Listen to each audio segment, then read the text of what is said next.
কে এছিৰ যি বিসংগতি চলি আছে, আজি অধ্যক্ষ হিতেশ বৰ্মনৰ উদ্দেশ্য কৰি CM গকুল বৰ্মনৰ মানে চাবই নোৱাৰা।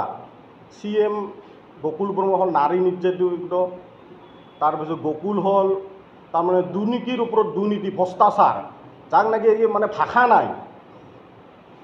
তাৰ উদ্দেশ্যকে আমি গকুল বৰ্মন আৰু হিতেশ বৰ্মনক অতি সোনকালে বৰ্খাস্ত কৰিব লাগে। যদিহে তেওঁলোকক 48 ঘণ্টা সময় আমি আমাৰ চৰকাৰক আহ্বান জনাইছোঁ যে তেওঁলোকক 48 ঘণ্টাৰ সময়ৰ ভিতৰত তেওঁলোকক বৰ্খাস্ত কৰি এখন সুস্থ সবল KC গঠন কৰিব লাগে। যদিহে তাকে নকৰে তাহলে আমি আমাৰ ফালৰ পৰা, আমি আক্ৰাসুৰ ফালৰ পৰা আমি চৰকাৰৰ এগেইনষ্টত যাবলৈ বাধ্য হ'ম। ইয়াৰ পিছতে আৰক্ষণিক উদ্দেশ্য ব্যাখ্যা কৰিব আমাৰ সভাপতি দিব্যজ্যোতি পাঠকে। সাংবাদিক বন্ধুসকল, আপোনালোকক ধন্যবাদ জ্ঞাপন কৰিছোঁ। তো বিশেষভাৱে আপোনালোকে জানে যে আমি কমতাপুৰ অট'নমাছ কাউন্সিলখন পোৱাৰ পিছত আচলতে আমি কাউন্সিল কেতিয়াও বিচৰা নাছিলোঁ। আমি আক্ৰাসুই দীৰ্ঘদিন আমি আন্দোলন কৰিছিলোঁ, আমি জনজাতিকৰণ, আমি কমতাপুৰ বিচাৰিছিলোঁ।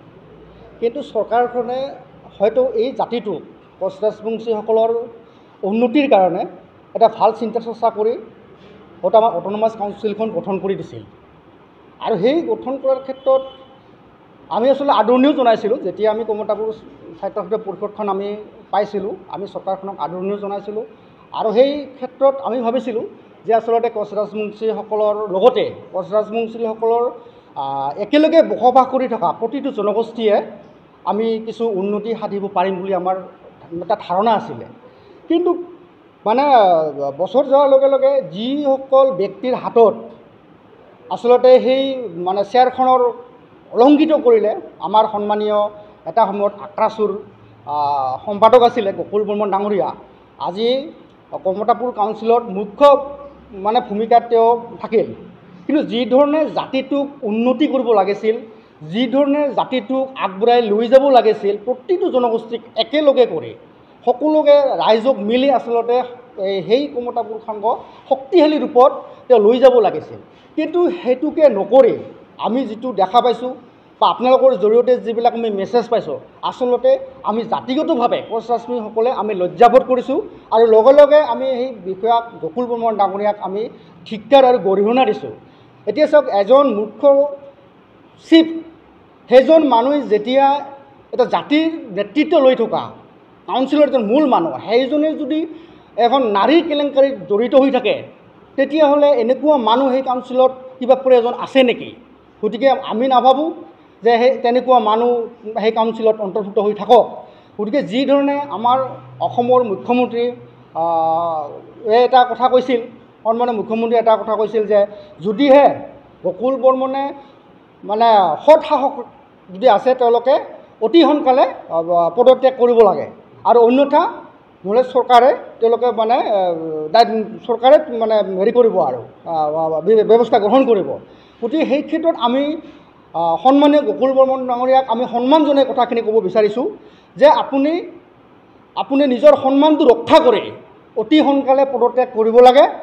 আৰু যদিহে নকৰে তেতিয়াহ'লে অসম চৰকাৰৰ সন্মানীয় অসমৰ মুখ্যমন্ত্ৰী মাননীয় হিমন্ত বিশ্ব শৰ্মা ছাৰে যি ধৰণে কথা কৈছিল, গতিকে সেইটো কথা মানে কৰিব লাগে যে গকুল বৰ্মনৰ পদত্যাগ অসম চৰকাৰে কৰিব লাগে।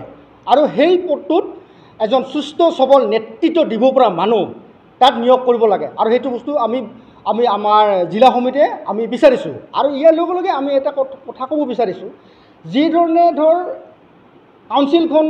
কাউন্সিলখনৰ জাতি এটা উন্নতি হ'ব লাগিছিল, কিন্তু জাতি এটা উন্নতি হ'বৰ কাৰণে জাতিটোক কি ধৰণে কাম কৰিব লাগে, যে আজি আৰম্ভ কৰক শিক্ষা দীক্ষাৰ পৰা আৰম্ভ কৰি নিজৰ জাতিটোৰ সংস্কৃতি আৰম্ভ কৰি নানা খেল ধেমালি ইত্যাদি এই ধৰণৰ কিছুমান বস্তু কৰিহে এটা জাতি হয়তো উন্নতি হ'ব পাৰে। কিন্তু সেইটোকে নকৰি এটা ৰাস্তা বনাই, এখন গেট বনাই, এটা আধৰুৱা মন্দিৰ বনাই তেনেকুৱা ধৰণে যদি উন্নতি কৰিব বিচাৰে, আৰু তেনেকুৱা উন্নতিত কোনো জাতি আচলতে উন্নতি নহয়, কেতিয়াও নহয়, আৰু ভৱিষ্যতেও নহয় যদি এনেকুৱা ধৰণৰ মানে কৰিব বিচাৰে।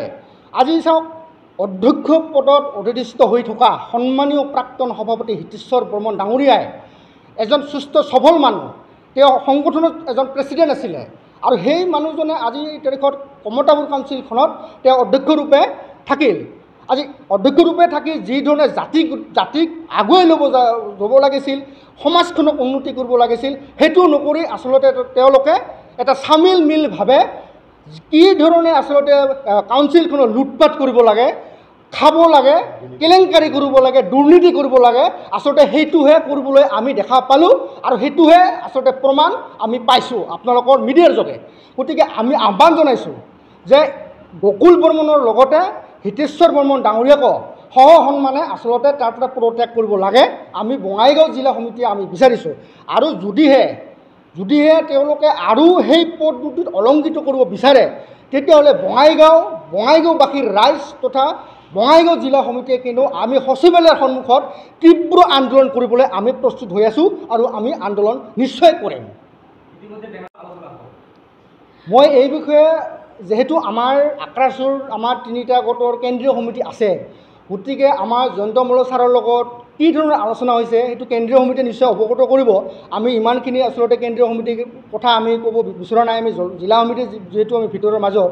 কিন্তু আমি ভাবোঁ যে আমাৰ কেন্দ্ৰীয় সমিতিবিলাকে নিশ্চয় আলোচনাৰ মাজেৰে এজন সুস্থ সবল মানুহ, যিজন মানুহৰ কোনো কেলেংকাৰী নাই, যিজন মানুহৰ যাতে এই কমতাপুৰ কাউন্সিলখন চলাব পাৰিব, তেনেকুৱা ধৰণৰ মানুহ নিশ্চয় ভূক্ষেপ কৰিব আৰু সেইটো লৈ আমি আশাবাদী।